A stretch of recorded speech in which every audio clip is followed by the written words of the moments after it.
The Interplanetary Defense and Reaction Forces were a unit that was Border Patrol, used for assistance on other planets. However, there were a number of training exercises and training periods that we spent here on Earth. Later in my deployment, I found out a lot more information about the history of the space program, this one in particular. Could there be proof of an off-planet military presence? Yes, at a certain point, you have to go public. It's much safer. We all know this.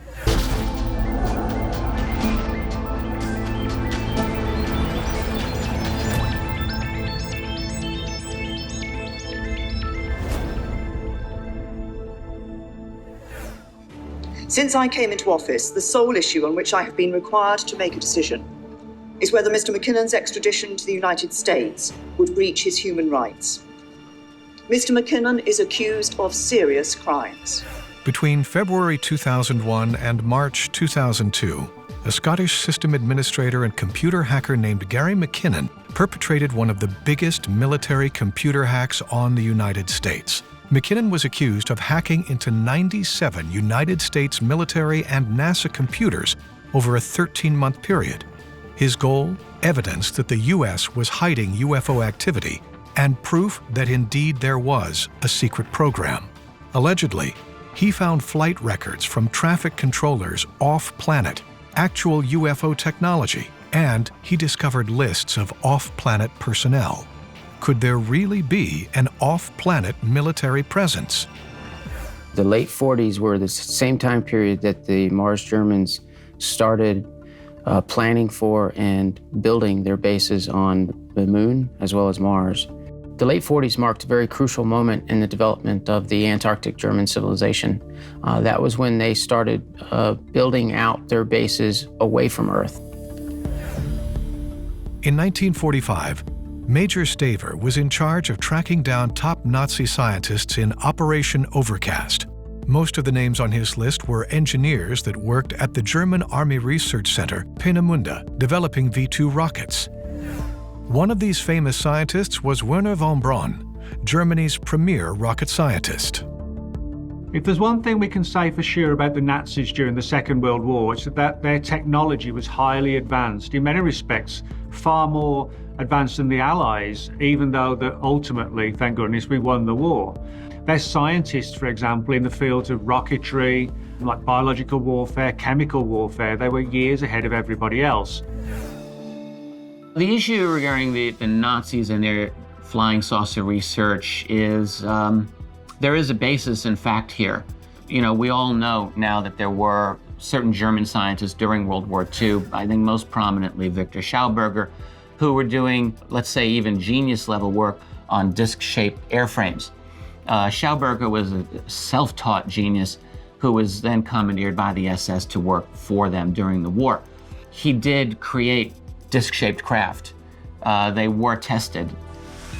Well, of course, since that's a real hidden part of history, I don't think anybody knows for sure what happened to the German saucers. What we know for absolute positive is that they had the plans, the drawings were on the drawing board, okay? The only argument is, did they actually ever fly any? The late William Tompkins, a Navy aerospace engineer who claimed to have designed spacecraft for the secret space programs, believed there was an even more incredible story behind these vehicles. It's 1942. The war's on. Rick Ubada, his hobby is sending these Navy operatives into Germany. They've been going all over Germany, and they're staggered at what they found. They found that Hitler and the SS made an agreement with reptilian extraterrestrials. They found hundreds of different types of advanced weapons being built. These included 500-foot UFOs, round vehicles. On September 3, 1946, President Truman approved over 1,000 German scientists' temporary limited military custody under a secret directive called Operation Paperclip. When we look at the entire time frame of 44, 45, through the late 40s, early 50s, the British, the Americans, and the Russians essentially grabbed as much material as they could, and also the scientists. For example, the US had Operation Paperclip, which was designed to bring as many Nazi scientists over to the US to continue the rocket-based programs out at the White Sands missile range. Many of the German scientists were sent there where they worked on essentially the German V2 rocket. It was just a continuation. And of course, one of those was Werner von Braun, who became one of the leading figures in NASA later on. So in other words, we've got this paper trail and people trail as well, going from Nazi Germany through Paperclip, right through NASA, through the 60s and 70s, and all interconnected. The V2 rocket, designed by Werner von Braun, was the world's first long-range guided ballistic missile, powered by a liquid propellant rocket engine. This rocket laid the foundation for the space launchers. But that is not all he was designing. He was also working out preliminary concepts for a human mission to Mars. The documentation shows that the Defense Department was very interested in what NASA was doing with the Apollo missions, going to the moon, trying to figure out, well, it's great for science, but how can we use that for war? How could we use this for intelligence gathering? How could we ultimately utilize what NASA is doing for defense purposes?